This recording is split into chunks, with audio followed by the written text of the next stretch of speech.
The ambition of Caesar and Napoleon pales in comparison to that which could not rest until it had seized the minds of men and controlled even their unborn thoughts.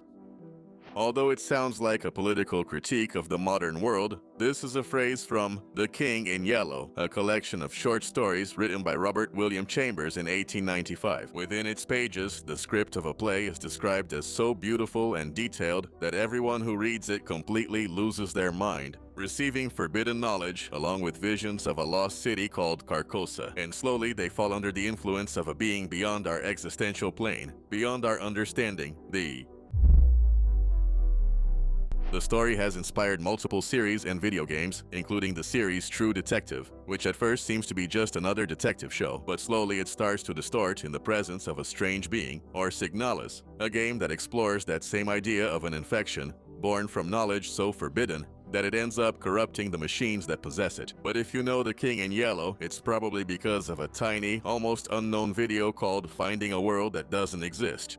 This is a video that, by the way, we've already done an extensive analysis of before on this channel, where we followed Durlor D3, a player who finds strange passages and impossible places within his world, and warnings that, through the code of this game, we can glimpse something much more dangerous than anyone could have imagined, using his inventory, walls, and other methods to communicate with him. The last time we visited this world, Durlord barely managed to escape the call of the king, leaving a warning for anyone who would venture into the world.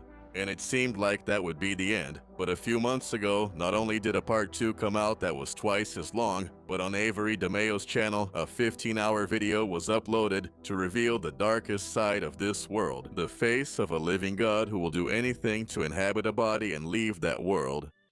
A strange book appears in Avery's world, warning him to run away. So he decides to investigate and hunt down the author, the missing player from Earthlord 3, but what he discovers inside his world is more than he could have ever imagined.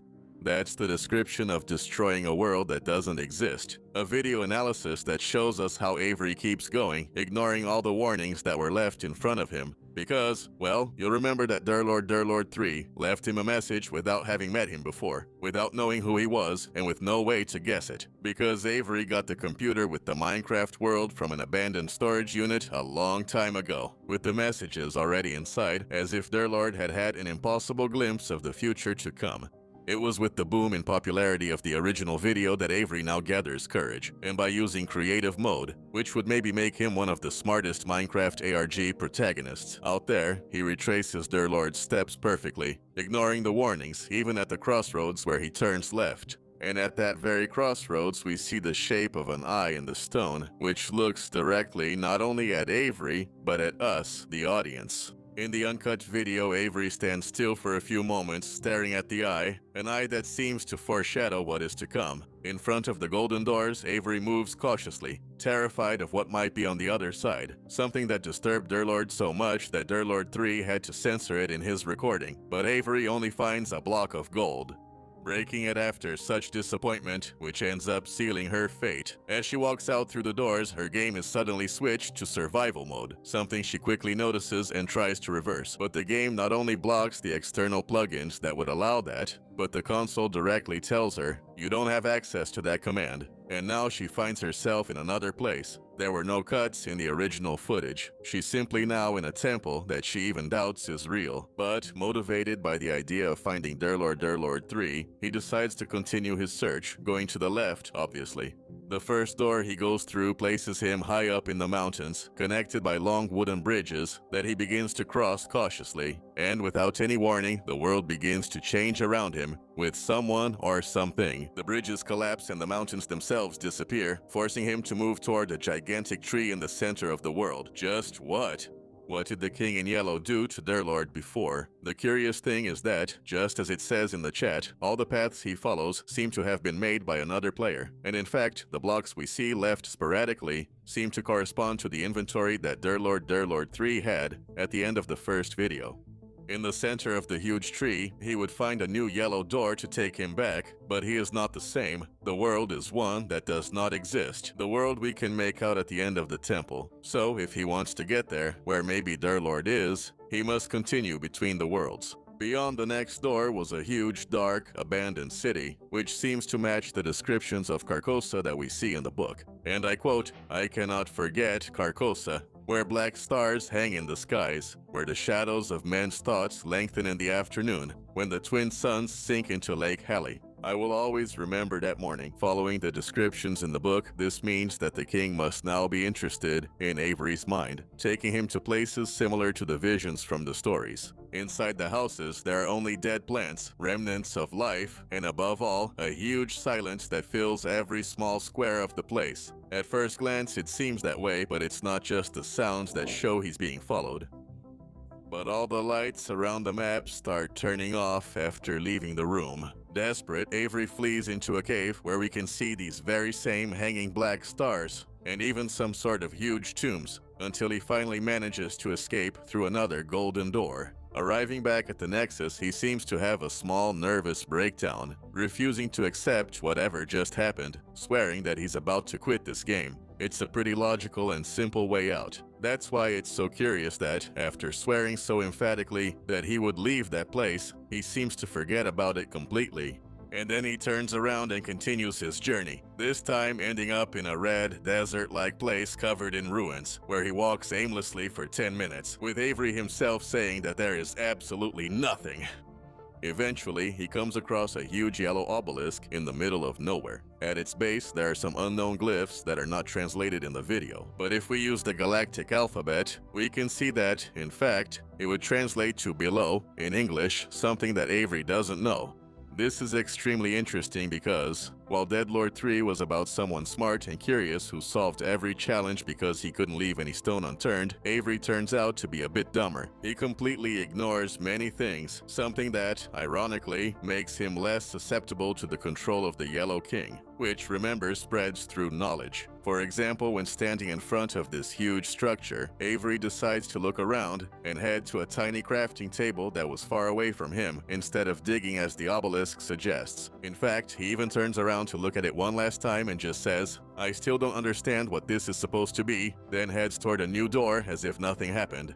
This time, he ends up in front of an endless red landscape made of nether blocks that make him feel uneasy. I mean, after all, this kind of landscape doesn't belong in the overworld. Once again, we find evidence of civilization. Multi-story houses with beds, crafting tables, and completely empty chests. But more important than all of this is that there's no sign of an exit. Avery goes from house to house for 20 minutes, looking for any kind of progress, counting the items in the rooms, breaking the floors, or seeing if there was any kind of hidden code. Completely desperate, he decides to shout into the void, using the text to challenge whatever or whoever might come to him and finally stop wasting his time begging for a sign. That's when, in the distance, he sees a lone crafting table, and then another, and eventually they lead him to the next door. Motivated by this miracle, this would be the trigger for him to promise the other player that he would help him, that nothing would stop him until he found him. The problem is that the other one isn't Deadlord D3 as Avery thinks. As Wi-Fi's mentions, originally the crafting table wasn't there. It simply appeared out of nowhere, so it seems that the king in yellow is showing his presence, leaving small breadcrumbs in Avery's path for an unknown reason, and taking that into account, it becomes clear that the next reality was designed just for him. Seen from the outside, this is one of the most peaceful dimensions, one where we find a small Minecraft village in perfect harmony. Abandoned, yes, but different from all the other civilizations we've seen so far. Of course, the color palette is still yellowish, showing the influence the king has over this seemingly peaceful place, but at first glance, there's nothing that looks dangerous.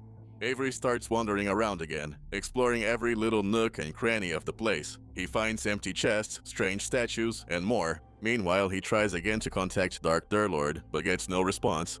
Suddenly, his surroundings change to nighttime, and we hear strange sounds around him. So, slowly and without seeing the source of the noises, Avery starts to sneak away. He heads back toward the exit where he came from, only to realize that the door is closed. And further ahead, looking for more ways to escape, he comes face to face with an unknown abyss. So, with no other option, he proceeds to try what every Minecraft player does when they need to get back, and he jumped into the abyss. But even though he expected to see a death screen, to his bad luck, a pool appeared at the bottom, cushioning his fall. However, the distance should have been enough to break contact with whatever was chasing him, because at the bottom, and knowing well that it could hear him, Avery spoke again, just to say that he had never been so scared in his entire life, or so he thought.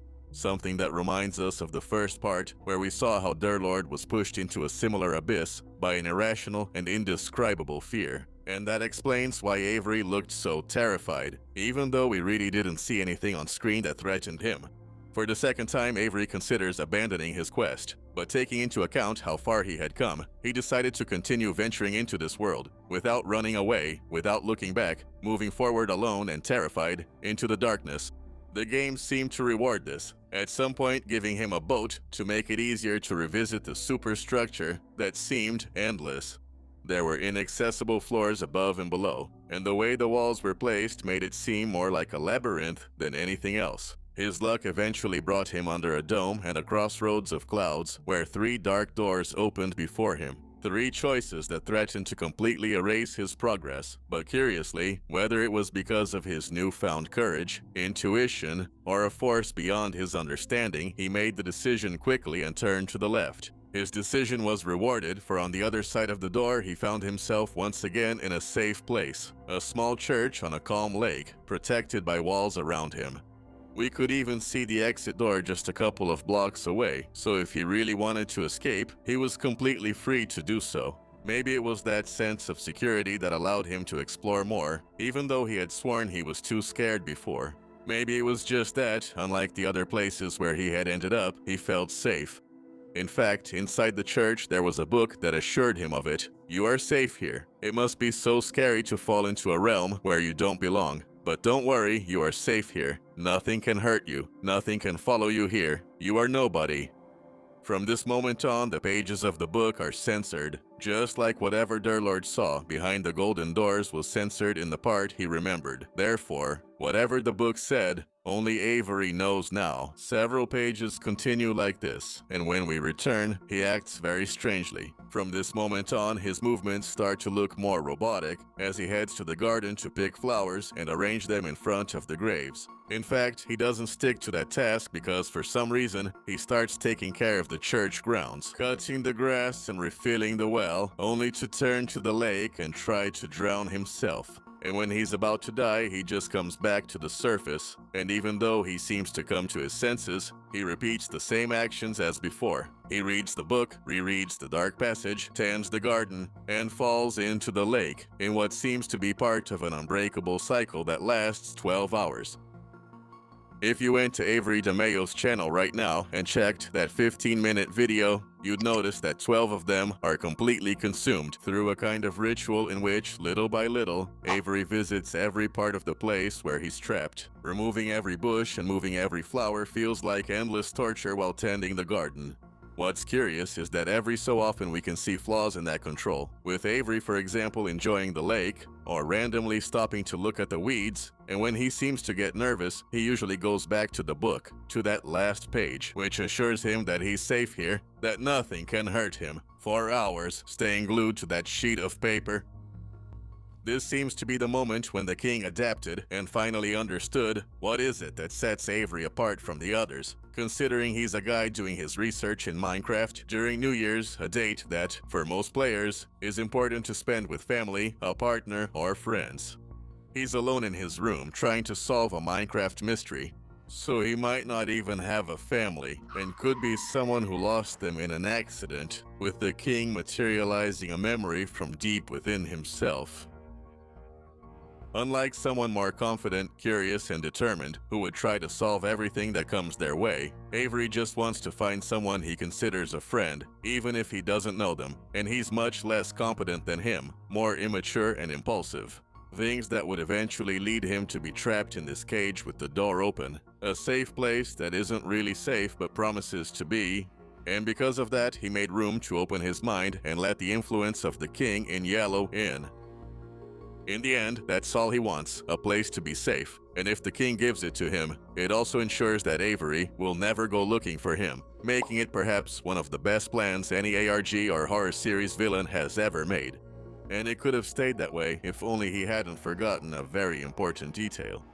Avery is not alone.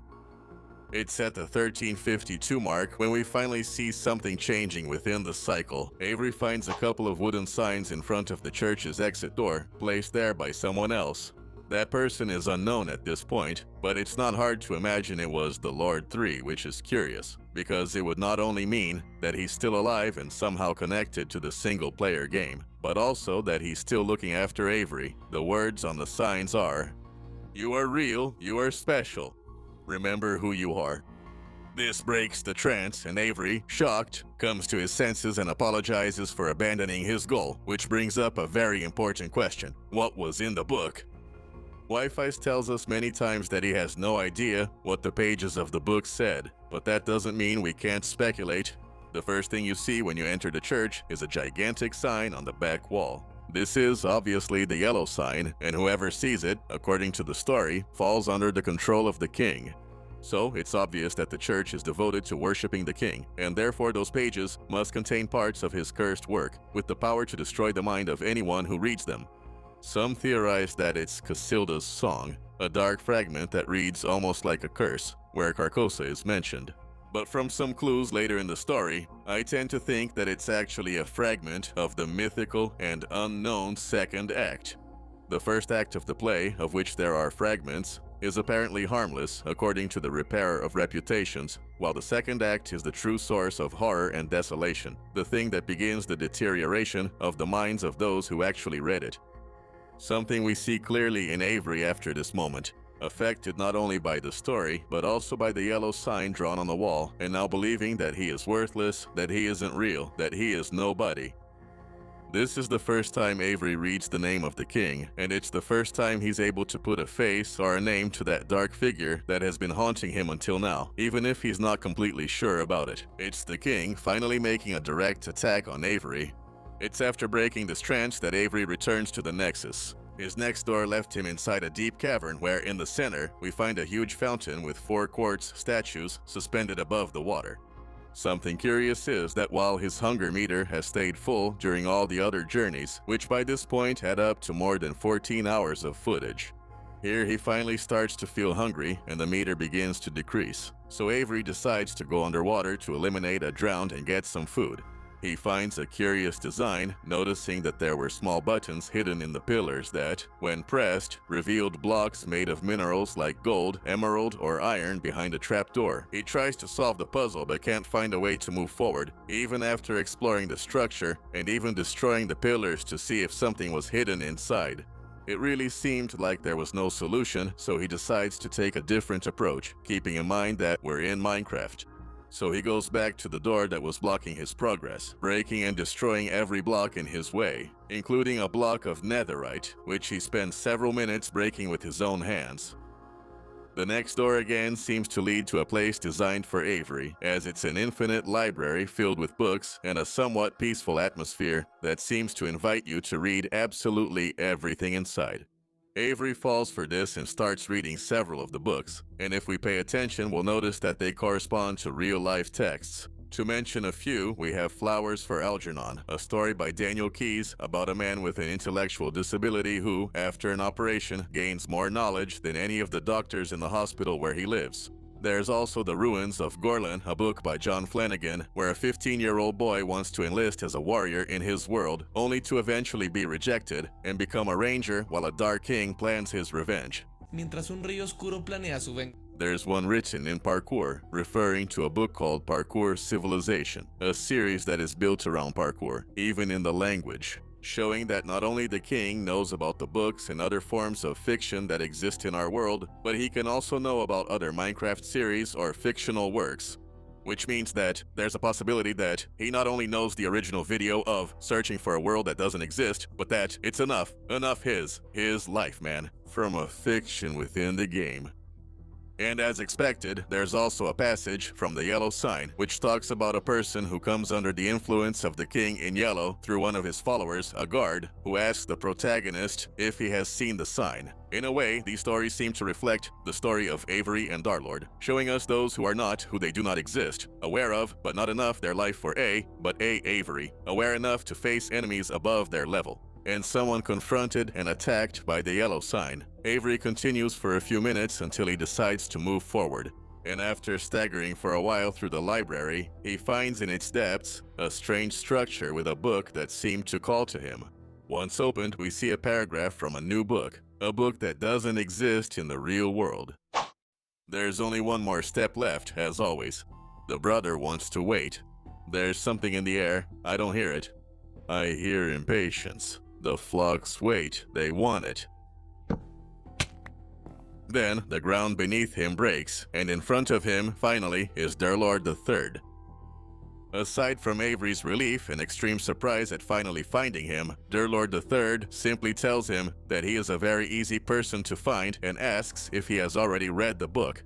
Also curiously, he mentions that it's a book about them, although he then corrects himself as if it were a spelling mistake, saying a book on top of them. And then, their Lord tells him to go read it, apologizes for interrupting him, and sends a message made up of incoherent characters. Focusing on the story, it seems to talk about a brother waiting for a ritual.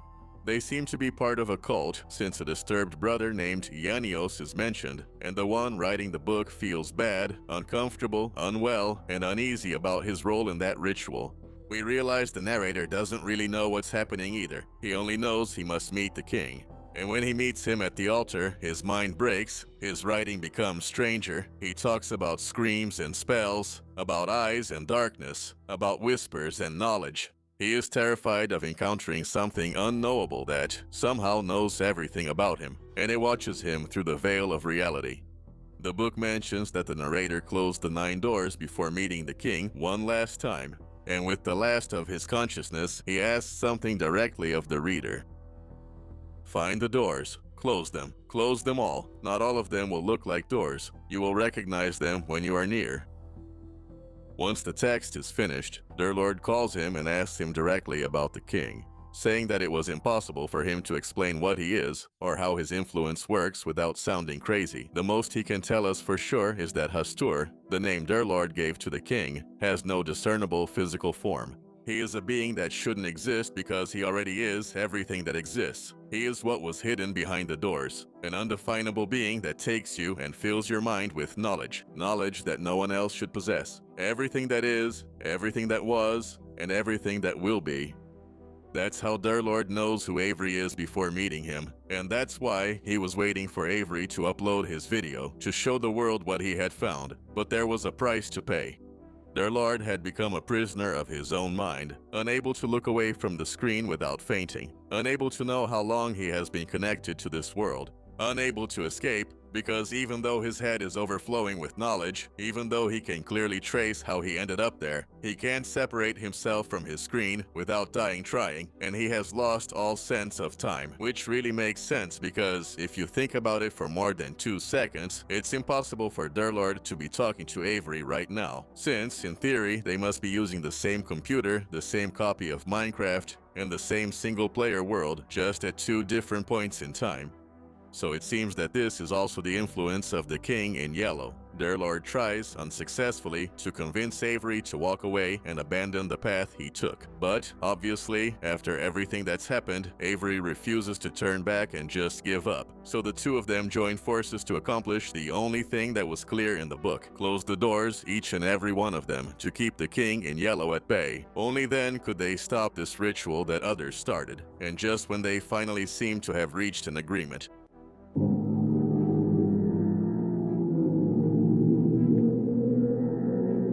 their Lord tries to call Avery, but he doesn't answer, and so the video ends. Yes, after 15 hours of searching and a short conversation, suddenly everything ends with a black screen. In fact, the description itself seems to talk about that, mentioning that the footage was cut as soon as the king arrived. And we find one last message. Forgive me, Derek.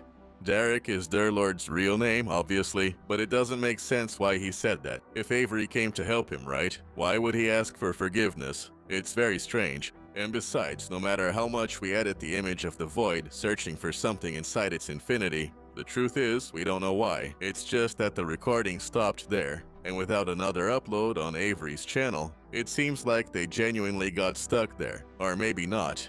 You see, if we decide to go back in the original video to their Lord's message with garbled characters, after some trial and error, we'll discover that it's actually a link. And no, it's not from YouTube, but from a new drive folder, a folder where Derek uploaded all his research and his perspective on the story up to that point, or that's what I'd like to say because it's much, much more than that.